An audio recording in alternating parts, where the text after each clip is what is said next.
All right, so today I'm going to talk about classes, also talk about functions a little bit as well. So I'm going to review what we learned about functions and then use that as a way to move into classes. And I do want to remind everybody there is an exam coming up that's a week from today.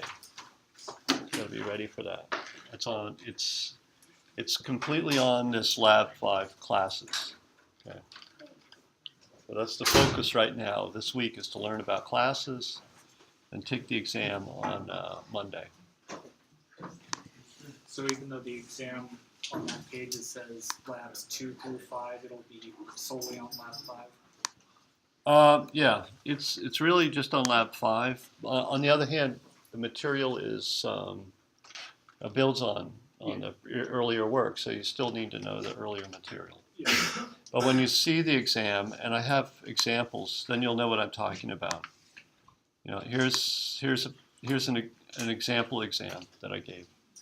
And all the exams, these exam 2s that I give, they're all the same. I'm not the same, they're similar. They have the same format.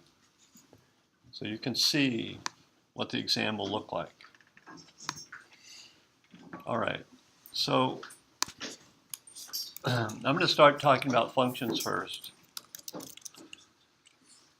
So here we have a program. Now I'm going to review a little bit about something you're familiar with, that problem where we need to print the prime numbers between 2 and a number that the user enters in. So here's the test case. So the user enters, say 11. The program prints 2, 3, 5, 7, 11.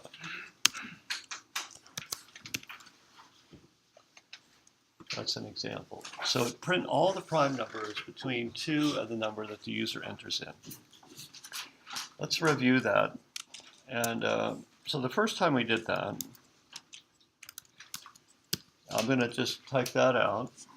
So we declare an integer n to hold the value that the user enters in. We'll ask the user to enter a number bigger than 1. Then we'll read that number in.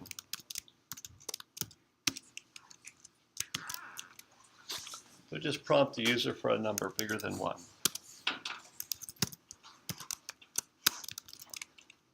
That compiles. There's our test case 11. Okay. All right. So now, what we want to do, now that we have n, we're going to iterate through all the numbers from 2 to n, and each time, for each value of those numbers, we're going to check to see if the number is prime or not. If it's prime, we print it. So for integer I equals 2, I less than or equal to n, plus I. So I will be the number we want to check to see if I is prime. So it's if I is prime, then print I. That's what we want to do. Okay. User enters the number n. Then we look at all the numbers from 2 up to and including n. Each number is represented by the variable I. So now the problem boils down to simply deciding, we can forget all about n, right, at this point. The problem is I prime or not? So to do that, we are going to look at all of the possible factors of I, all the numbers less than I, and try to divide I by those numbers. And if we get a remainder of 0 for any one of those numbers, then I is not prime. So we'll use values, say k. So we'll start k equals 2, k less than I plus k.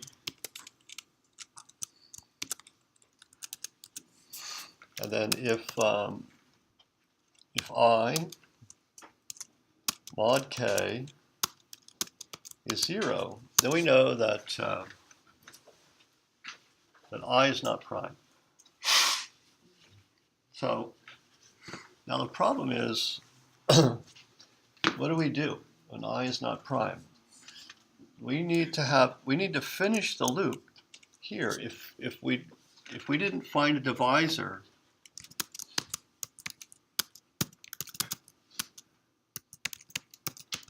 if we did not find a divisor,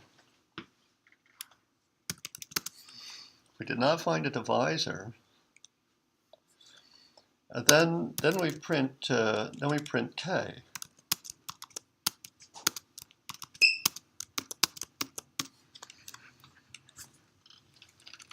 So here we have to look at everything before we know that we didn't find a divisor. So the trick there, and this is a standard sort of approach, is we need a Boolean variable.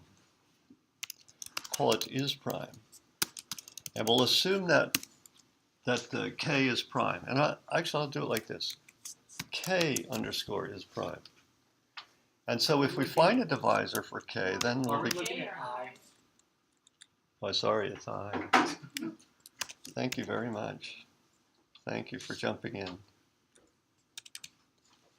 And We'll need to see out I as well. we have to see out I, don't we? Yeah. Thank you very much. So then I is prime is set to false. So we start with true because when we find one instance, then we know it's false. But we know it's only true if I mod k is not 0 for all possible k less than I. So that means we look at this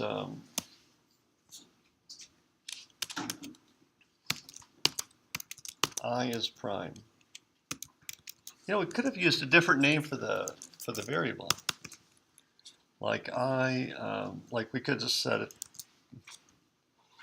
you know, found divisor. You know, we could do something like that. I'm sorry, underscore here.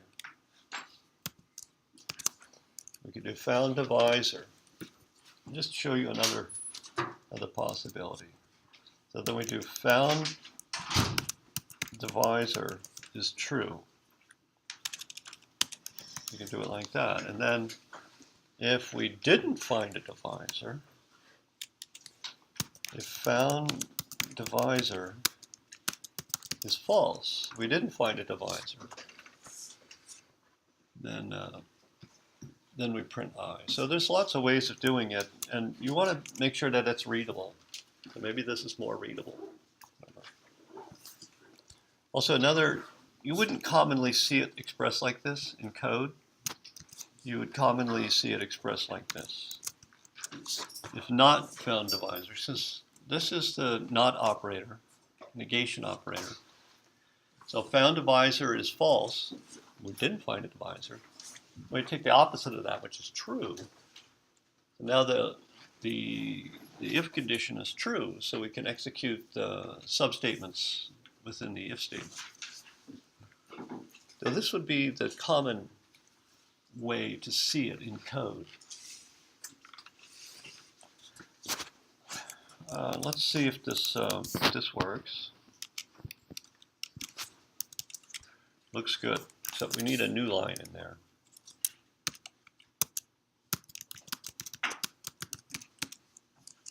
It's a little hard to see that, right? There we go, 2, 3, 5, 7, and 11. This is how our code initially looked, and then we learned about functions. And functions were invented to help programmers organize their logic. Otherwise, if the program was just a sequence of statements with loops and stuff, they used to have a looping thing called a go-to statement. And then the code is messy. It's hard to manage it. It's hard to comprehend the logic. It's hard to analyze the behavior of the code. So functions were invented to help programmers better organize their code. So let's have a function. I think we called it isPrime, and isPrime will take some value. I'll just say j this time, just to keep it separate from all the other variables. And this returns a Boolean value. So if we pass in 11, isPrime returns true. If we pass in 10, isPrime returns false. So isPrime evaluates to true or false depending on whether the value passed in is a prime or not. And then we can just take this chunk of code right here.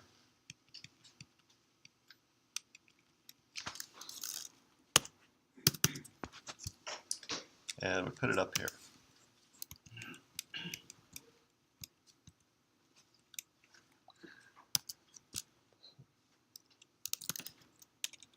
So we return found divisor. Wait a minute, we better return not found divisor.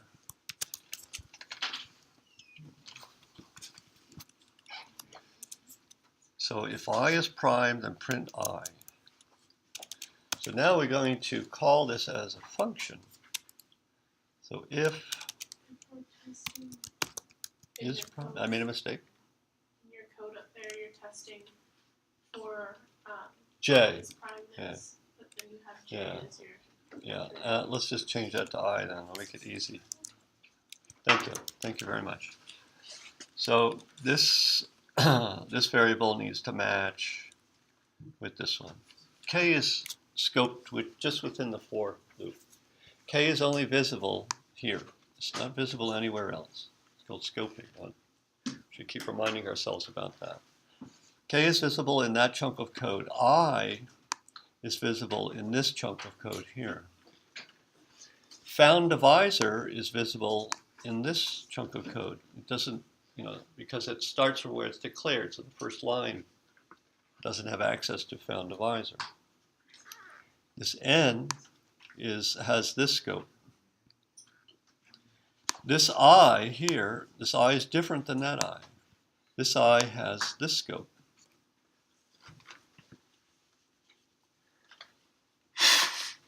So that's very important to understand those scoping rules. All right, let's. So we're going to call the function here is prime. If I is prime, then we'll see out I.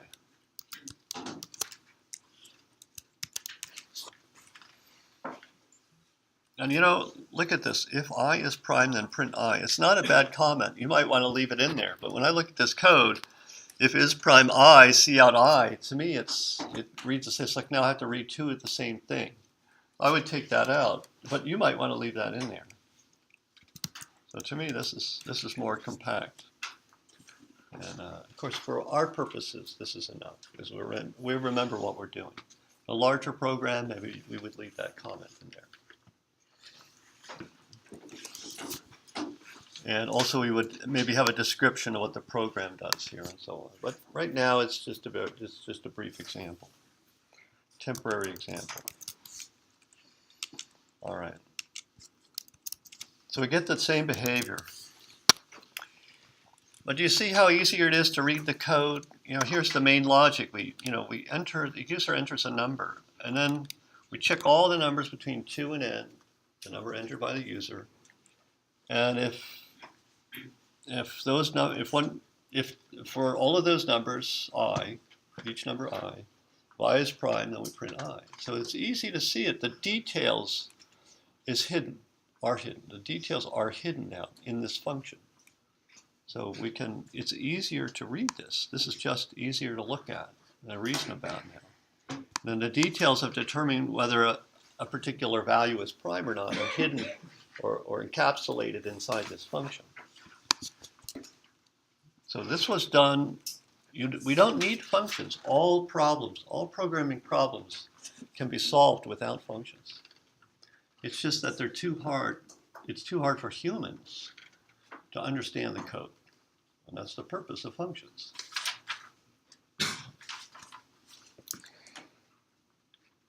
And look at, I'm going to simplify this a little more. This is called refactoring. I don't need this. I don't need this temporary variable here. I don't need this found divisor. If we find a divisor, we know that I is not prime. So I'm going to return false there. And if we finish the loop and we don't find a divisor, then we know that I is prime. So we return true. We don't need this.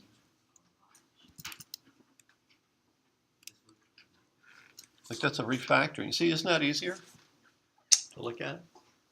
It's important to go back, review your code, simplify it, clean it up. Well, let's check that. There we go. Look at how nice that is. That's so much easier to read than our first version. I'm going to show you another version now, which is not necessarily easier to read. It's just, I'm doing this to illustrate classes. Okay, let's see how to solve this problem using classes and objects. Okay, now we're going to start the next material. And it'll look something like this. We'll have a class called number.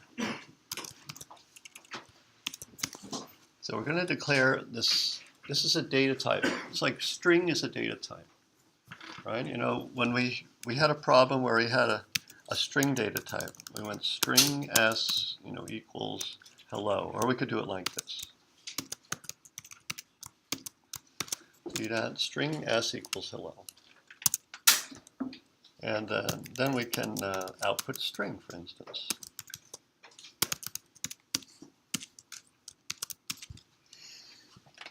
See, this is where let's see if that runs. There's the hello right there. Control C to kill that. So this is an example. This is a data type string. This is the variable name. So S represents an instance of string. Well, we could have another string.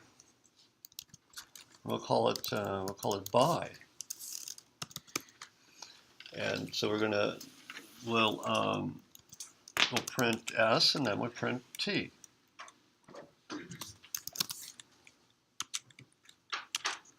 Hello and bye.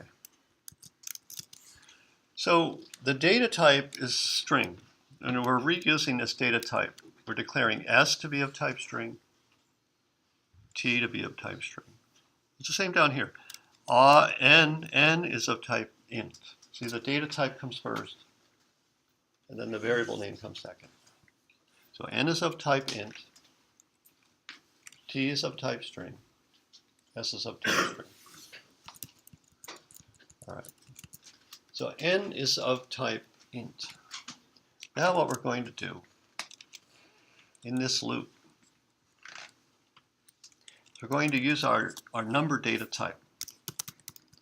So, and I'm going to do it like that. See, the names in most programming languages are case sensitive. So this number spelled with an uppercase N is a different name than this number spelled with a lowercase n. So these are two different names. And so we're going to create this number, and we're going to pass in this integer n. So we're creating an instance of this number class, just like we create an instance of the string class. We're going to call that instance number.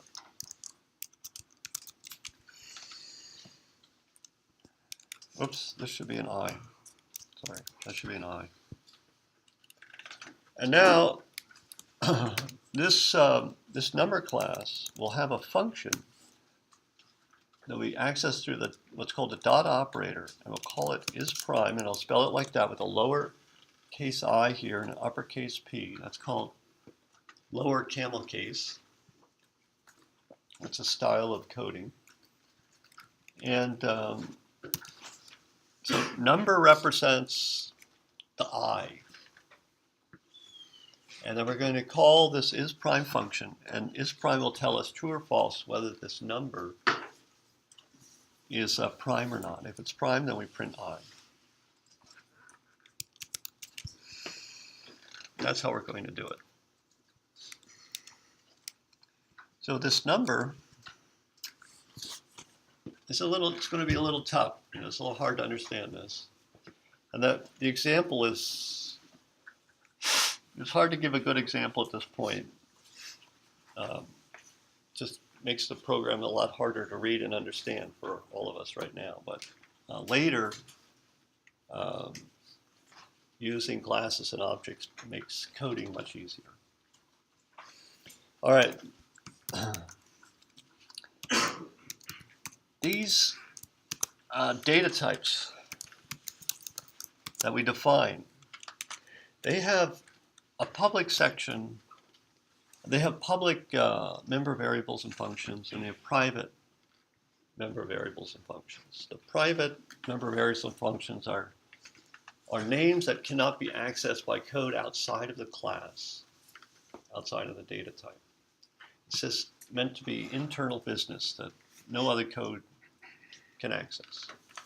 And the public members of the data type can be accessed by outside code. So for instance, isPrime here, that function isPrime, it's a public function.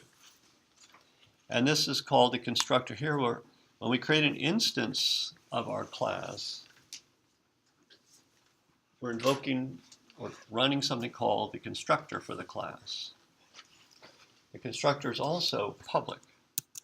So in this section labeled public, I'm going to declare the constructor number. Number takes an integer. And just to avoid confusing people, I'll use J. And I'll call it num.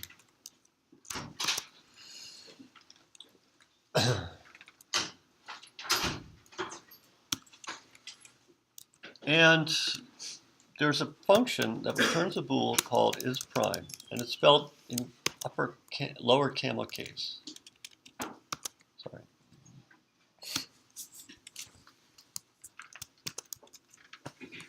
And the data type, these data types, they have to store some internal state. I mean, they don't have to. You can just have functions defined for a data type. And those are usually static functions. But we're going to store the value that the user passes in num. We're going to store it there, and we're going to keep it private. I know this is hard to understand what I'm saying. There's no easy way to explain it. This is the syntax. Now this number constructor is a function. I'm just going to define it right there. And when this function runs, the num that's passed in, the integer that's passed in called num, what we want to do is copy its state into the integer that's declared for the data type. This is called an internal variable, a private variable. So when I use, let me go a little differently. I'm going to do this. I'm going to call this, I'll call it n here.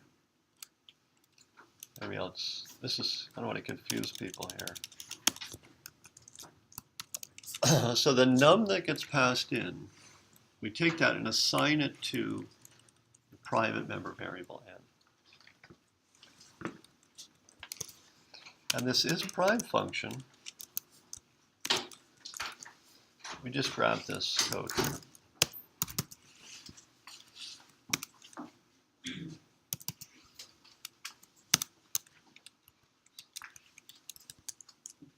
I'm going to get rid of this function, isPrime. And now the isPrime function, its definition starts here and ends there. So that's the closing brace, opening brace pair, and the function statements are in here. There's two top-level statements. There's a for statement and then a return statement. Of course, there are substatements in here. We could dig into it.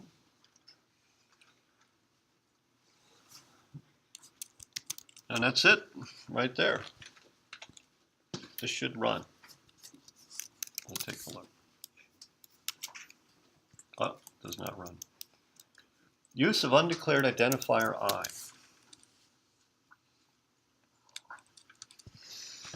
So this K here is declared right here, int K. So we know, oh, K is locally scoped within the for statement. And it's being declared here in the initialization section of the for statement. But this I, this is the number that we need to test whether I is prime or not. But now the number that we need to test is this member variable n.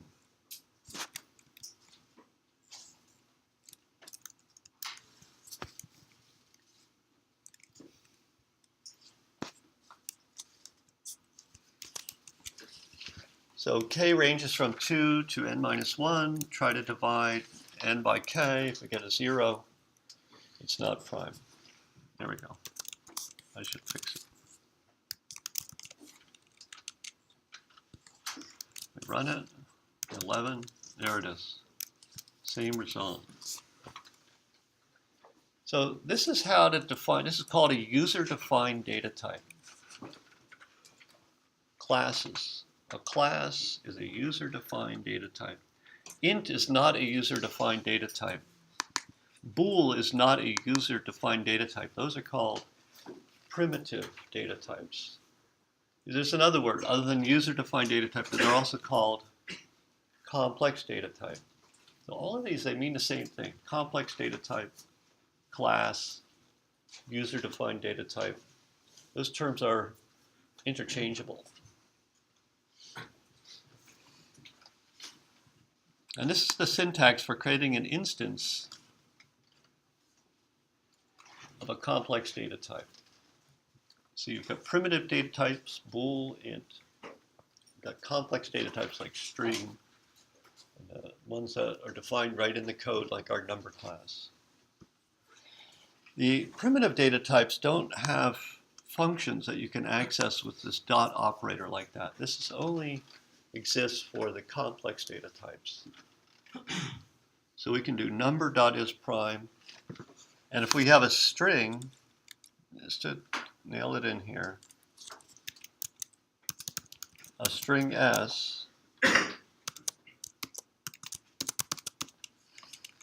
then we can access things about the string like its size, which is the number of characters that it has.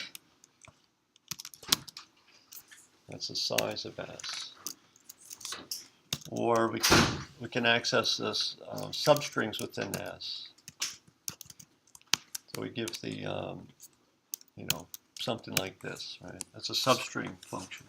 So s is a class. A string is a class. So instances of string, such as s, have functions that you can invoke using this syntax. This is called, this dot is called the dot operator. And see, the string, if you think about string here, when we create the string instance, we're passing in the characters hi. Those characters are stored internally, like in some private variables inside the string. We don't see them. We can't access those directly. So we pass in the data that represents the state of the string. This constructor, string has a constructor function, and it takes this data hi and it stores it in its private variables. Just like that, our number constructor here takes the data that we pass in, see, and assigns it to the private member variable n. So the constructor is called when the compiler allocates memory to store an instance of the function, and then it uses the constructor to initialize that memory.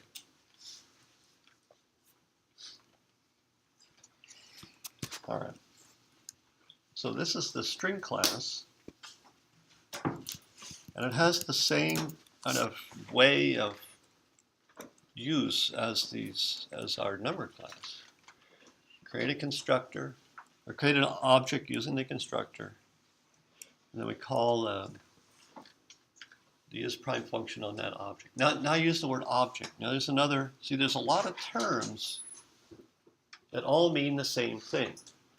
When I said the word object, that means the same thing as instance. An instance of number is the same thing as saying number object. A number object is an instance of number. It's just a language thing. It's just there's many ways of saying the same thing. Complex data type, class, user-defined data type. Those all mean the same thing. Now, this is okay for small things like this, but normally we use a different organization. I'm going to show you now the most common organization of source code files when you're working with classes. You know, in this course, we're not going to work with classes extensively. We're just getting the tip of the iceberg. We're just glancing at this. This is just to get you warmed up for those people who are going to go on and use this later on.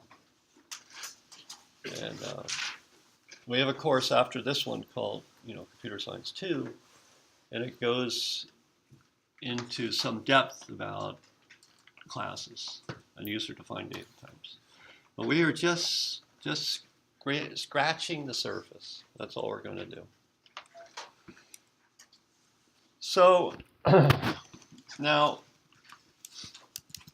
normally, this section here is used only to declare what the class looks like and doesn't normally contain implementations of the functions the way we have it now. I'm going to show you the alternative syntax. So we put the constructor out here.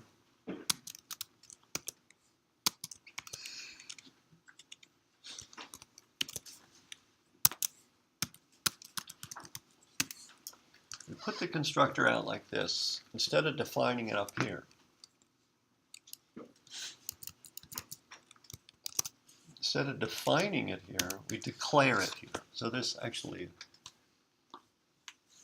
some precise use of that language there. Declaring and defining. You can define it. Defining is where you provide the details of it. And declaring it is to say that it exists and giving some details about it. Here's what the constructor looks like. It's a constructor. This function, by the way, all functions have a return type, like bool or int or void. It doesn't return anything. But constructor functions are not shown with a return type. They don't return anything. And you don't declare them as void. You just don't show a return type. Nevertheless, it is a function. And so here we're declaring the function here, we're defining the function. And we have to do something a little bit more. This number, we have to tell the compiler that this function, this constructor function, is part of the number class. And we do that by prefixing the name of the function with the name of the class followed by 2 colons.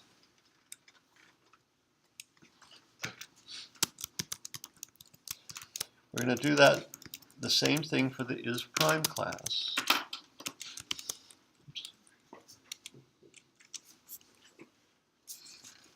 And isPrime looks like this.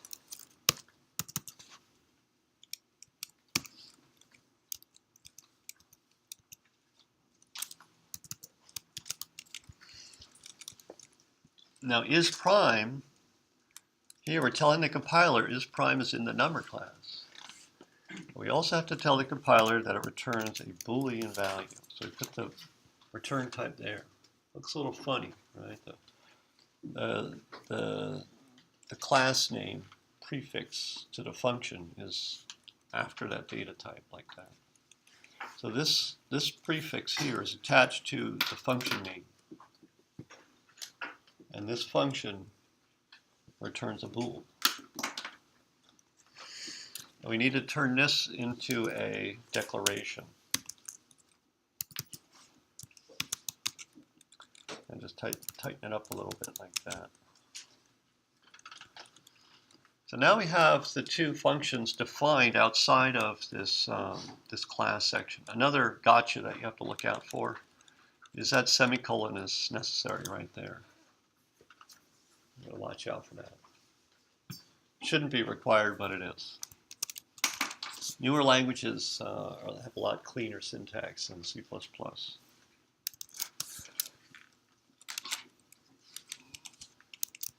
Then we get the same result. Now this is not the final organization. This is not yet the typical sort of organization that you see in programming projects. And normally a programming project is going to have many classes, 10, 100, 200, I mean a lot.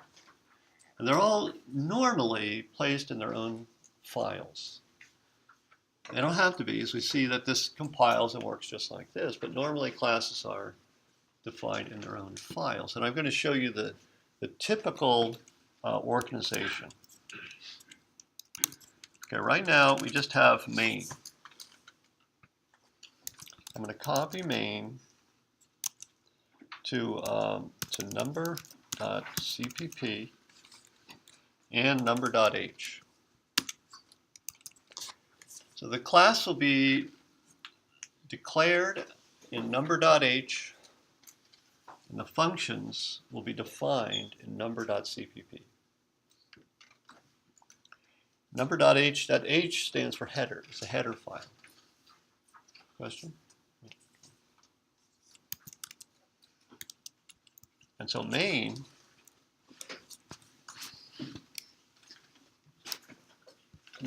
will look like this. See, this is a header file, IO stream. It's a system header file, though.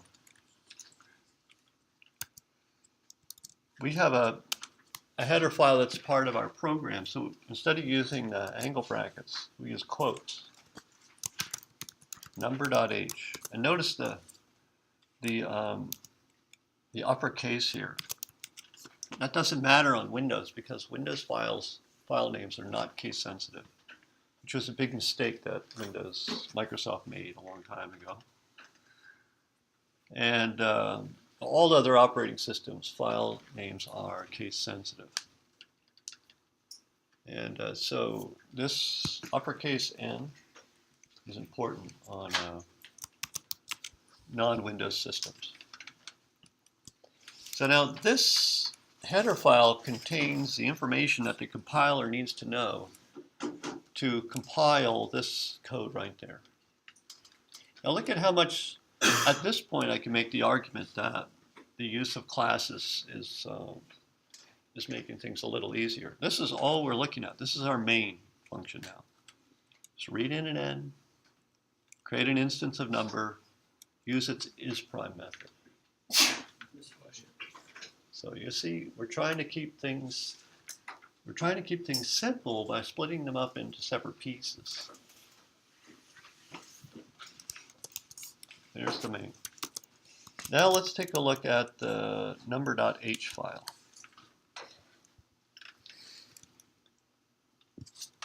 And we don't need the test code in there. We don't need the implementations. And we don't need the main function. What we need is this thing right here. We don't need that either. That's all we need.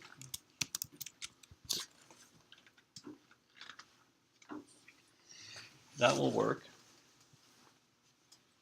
But normally what you do is you have to add an instruction in here.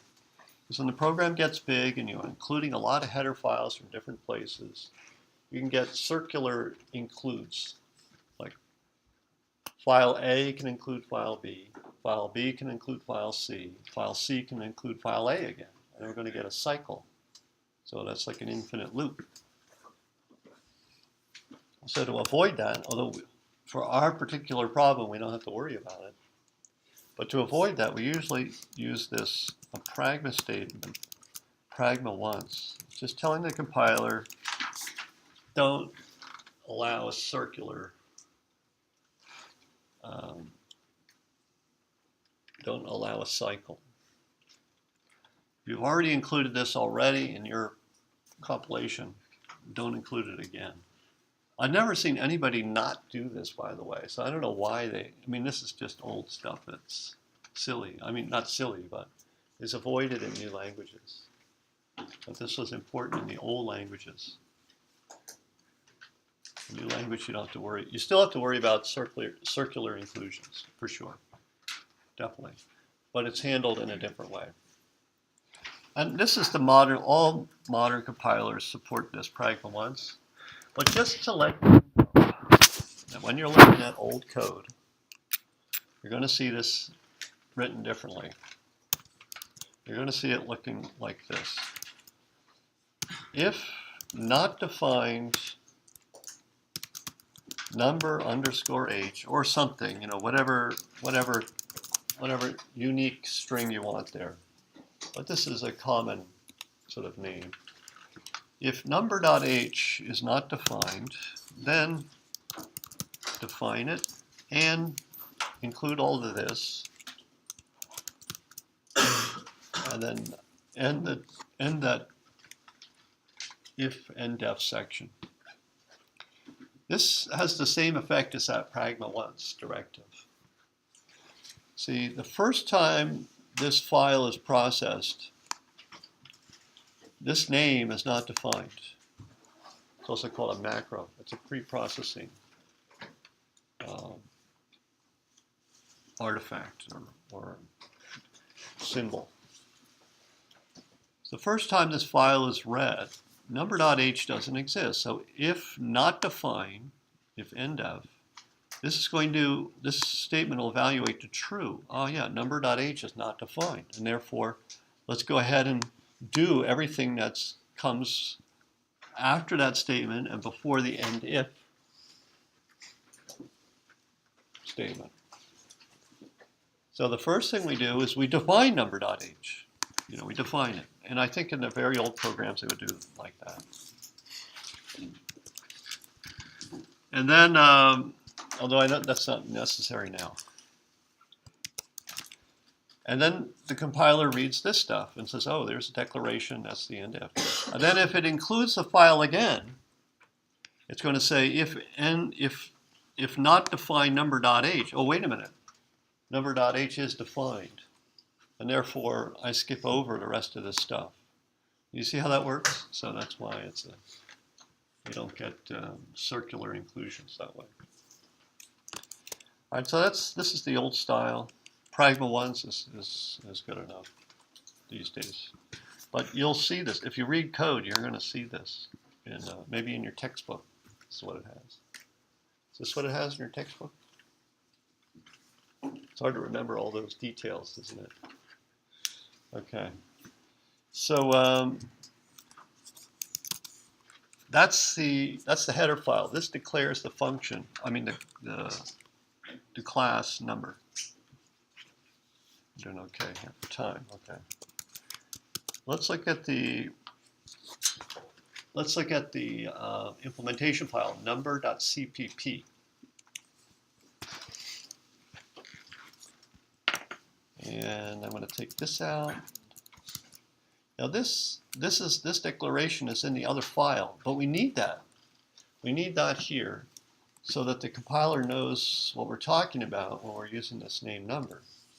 But rather than including this here, because that would be duplicate code, we include it with the we include the header with the include directive.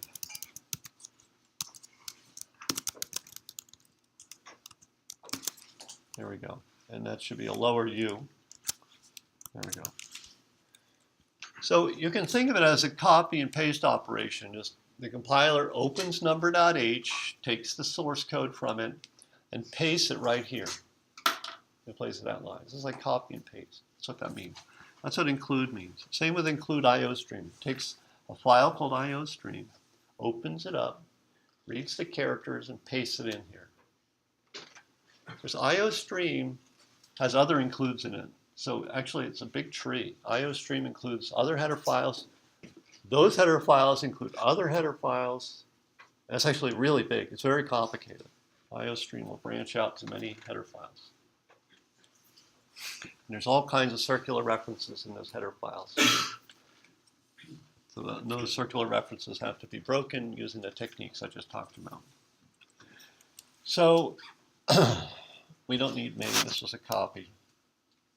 This is what the implementation file looks like.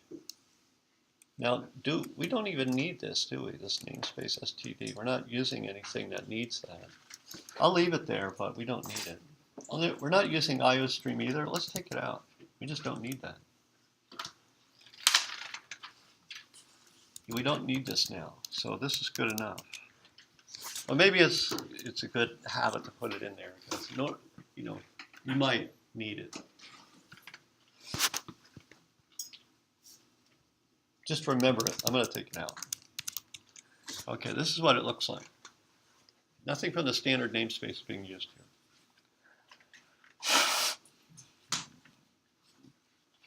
But if We have keep it defined- in, we're okay too. Huh? If we keep it in, we're okay. Yeah, you too. can keep it in there. It's all right.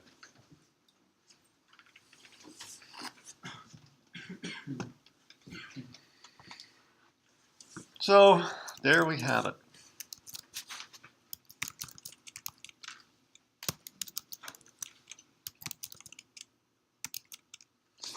We've got 3 files. Main.cpp is our test code.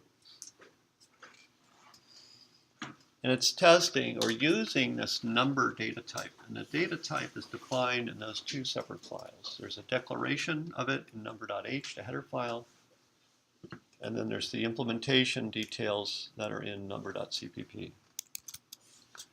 This is the implementation details. And remember, main.cpp has include number.h. Number.cpp also has include number.h. You can see the header files are normally included by multiple other files. That's common and expected. Now here we go. I think this is going to run. But now when we compile it, we have to tell the compiler, because this is called a compilation unit right there.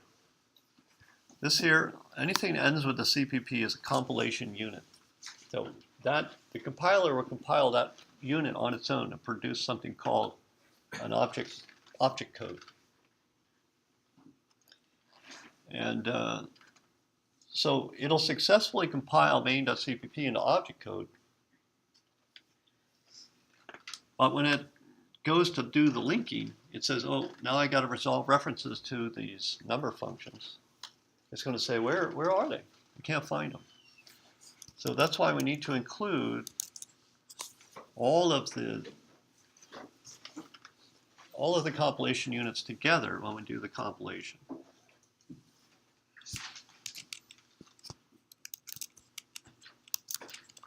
There it is. Once again, if you accidentally omit this, we get a linker error. LD is the linker on my system. Symbols not found. Error, linker command failed. Number is prime. Undefined symbols. Number is prime is undefined. The constructor, number int, is not defined. All right.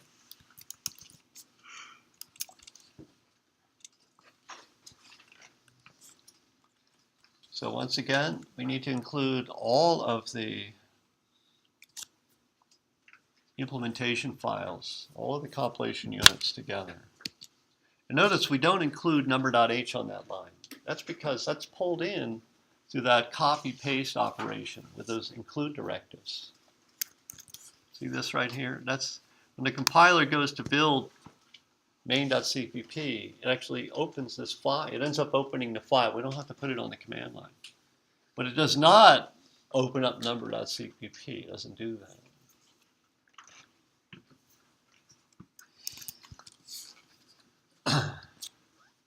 So what does main.cpp look like right now? Say it again. What does main.cpp look like right now? This is main.cpp right here. Okay. See, we're using this class here. We're creating an instance of the class. And we can create multiple instances, by the way. You know, I'm going to change this around a little bit. I'm going to call this, you know, I like to refactor, and I'm going to refactor here. I'm going to read in, I'm going to do K. You know, I'm just going to do this because this is easier for me.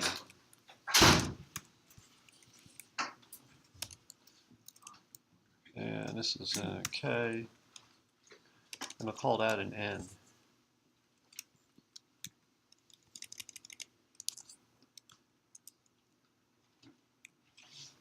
Oh, and look at this. This should be, this is the number that we passed in here. But there's another form which would be more appropriate. Rather than using K here, we would use N dot, say, get value. Something like that.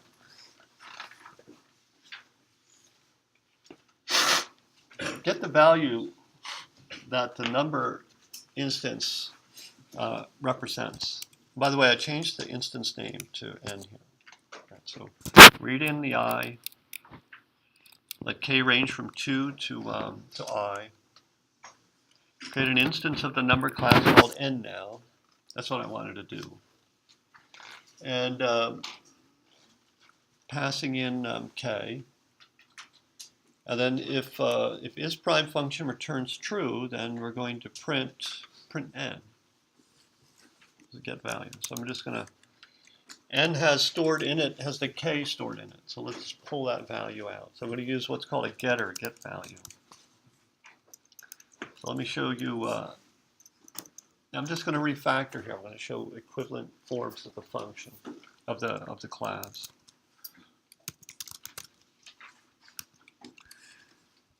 I'm adding a function called getValue, and that returns an int. So getValue does this. GetValue returns an int. It's going to return this n down here. In fact, let's change that. Let's call that value now. That's the value that gets passed in. So this num is then written into this value. Get value just returns this hidden value.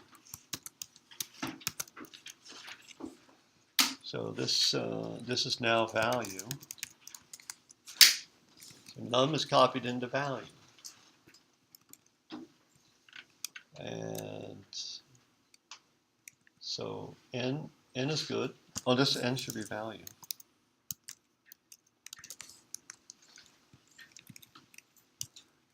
I'll change the name to value.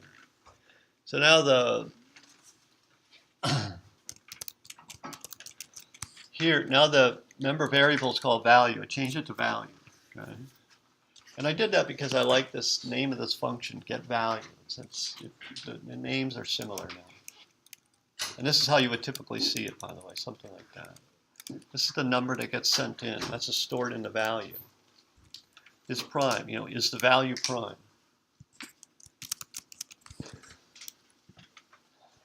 And let's see if I broke it here. So now we have, oh, we need to define get value. Watch, get value won't be defined. Watch this.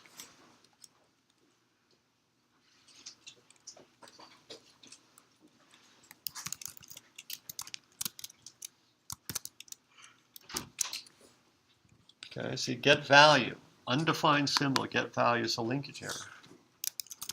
So we need to define get value. Get value returns an int. It's in the number class.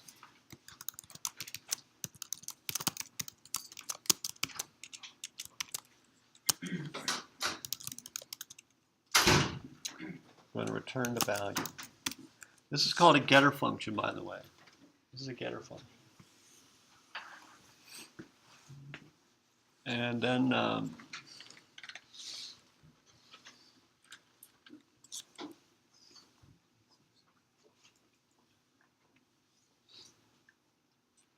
we're going to return the value here. That should work now. That looks good. All right, now there's something called a setter function as well. I want to show you. Set value. It's the opposite of get value. And setters are void functions. They don't return anything. Getters return a value. You have to have a return type. It's not void. The set value is the outside code is passing in a new value.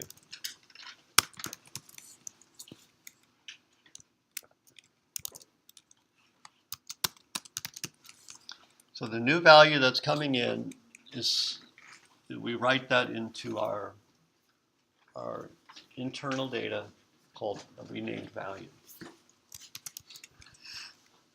That's a setter function.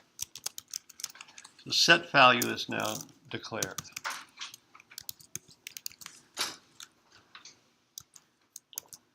The set value takes an integer and an integer num. Got that? We're almost done.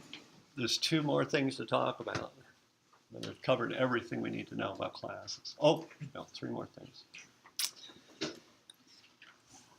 All right, that should compile.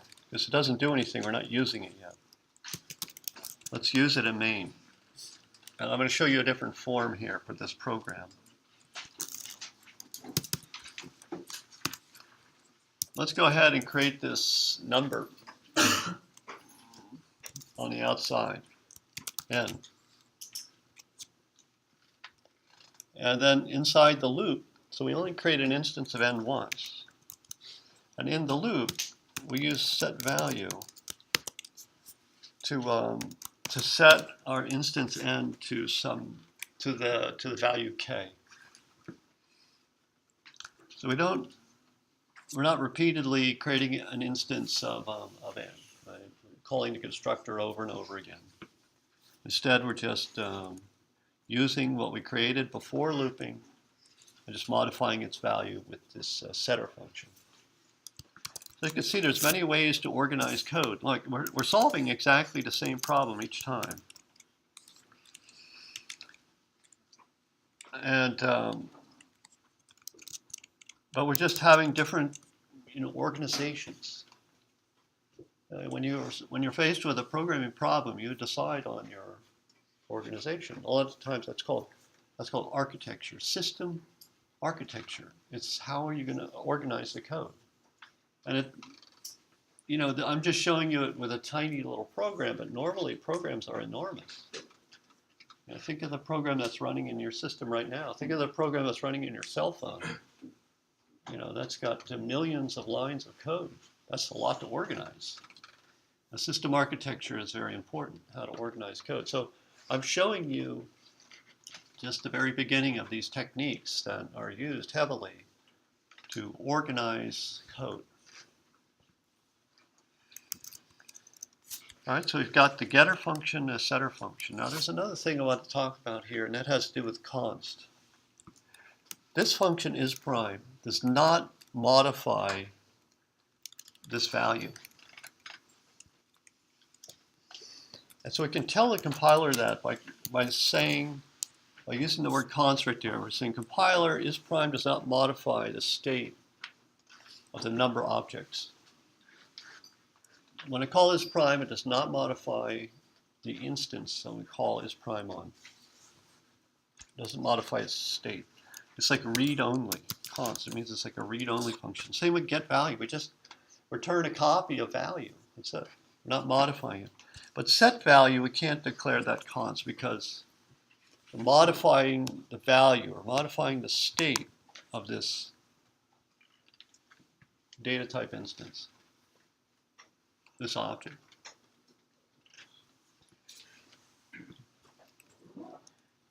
So now the compiler, now that we changed these, the compiler is going to fail because it won't find those. It says, I can't find is prime again. I can't find where you define those because we changed their description in the declaration section.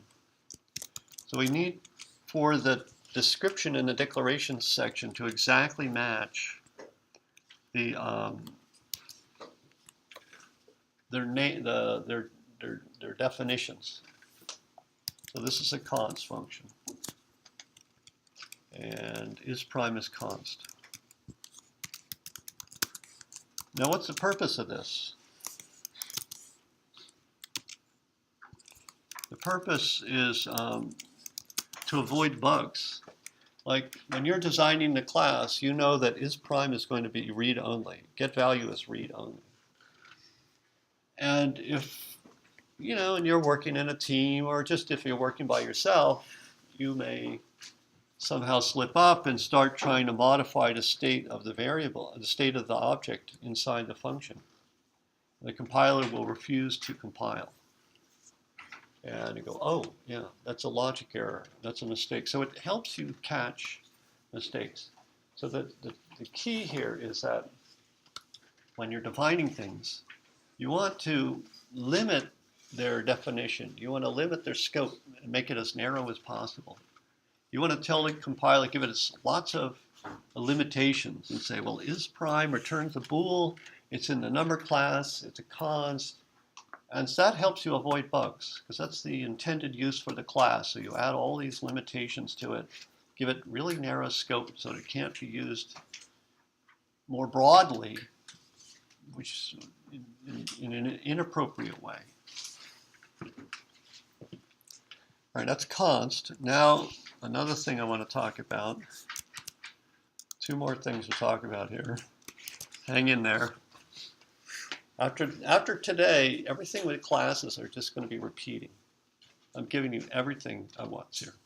And anything I say about classes in the future will just be repetition of what we did today. If I can remember everything. And we do have 10 minutes left.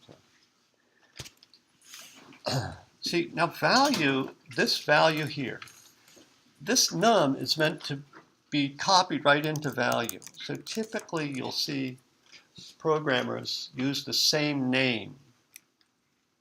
So that's like a form of self-documentation, that the value that's being passed in here is meant to be copied into this value.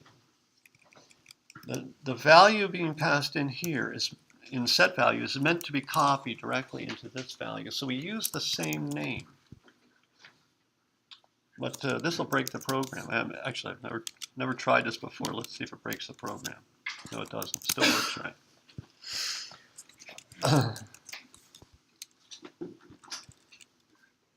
So, oh, that's because this. So now we're going to call this value. The value that we're passing in is value. I got it. So we want to copy the value that's passed in to our member variable value. But now they have the two different names. See, this value here from which is the member variable, has wider scope, bigger scope than the value here, which is passed in as an argument to the function. So we distinguish between those two names using this syntax. This arrow in front of the name means the member variable value. And we don't include this in front of this name value. That means the more narrowly scoped function argument value. We do the same thing down here.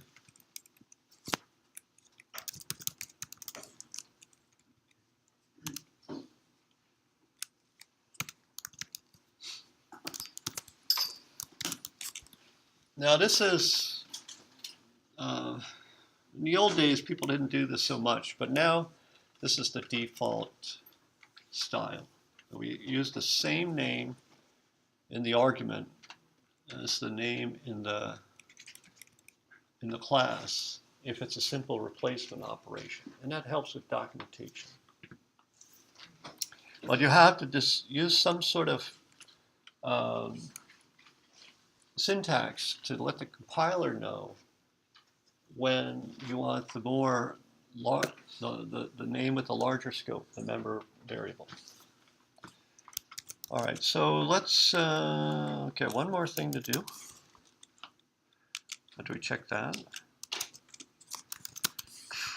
And the last thing to do is the unified modeling language diagram. That these classes are normally, or they are frequently, not always, represented by a diagram. And I'm going to show what that looks like here. This is what the diagram looks like.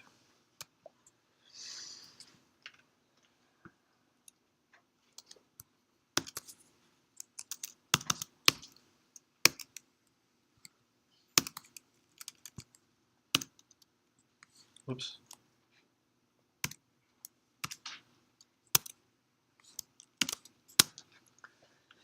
So there's three sections. There's the top section and the middle section and the bottom section. Now the top section, so we've got three boxes here. And this is a way to help visualize the class. There it is. We see everything right there. The top section is just the name of the class.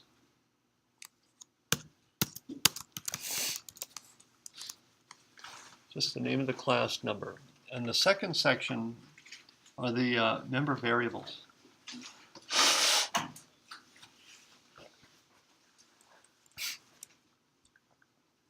So we would have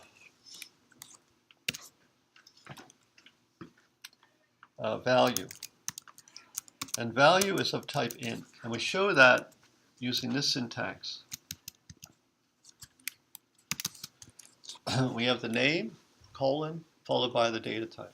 It's like the opposite of C++ syntax, where the data type usually, it comes first. But in UML, Unified Modeling Language class diagrams, the data type comes after the name. And this section here holds the functions. So we have the constructor number, and that takes value of type int.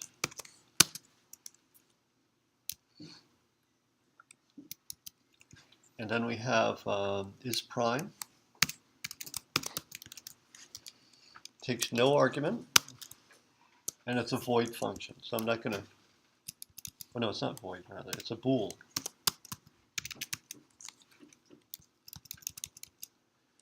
And then we have another function called getValue. And getValue returns an int.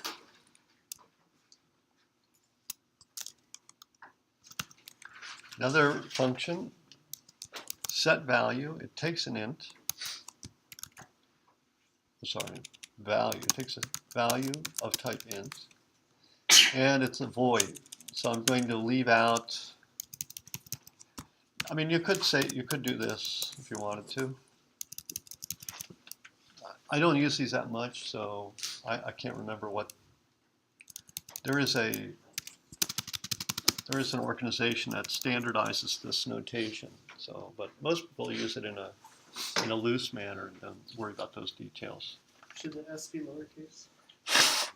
Yeah, thank you. And that's important. The S should be lowercase. One more thing about this is the member data, member variables, member functions. See, all of these functions are in the public section here, and the variable is in the private section. I mean, functions can be private as well. Variables can be public too. But this is the typical sort of arrangement that you have normally, but not all. Sometimes you have private functions. So we show that public-private status using plus or minus. So plus is for public and minus is for private. Oh, sorry, that's minus. Sorry. That's minus. All of these are public.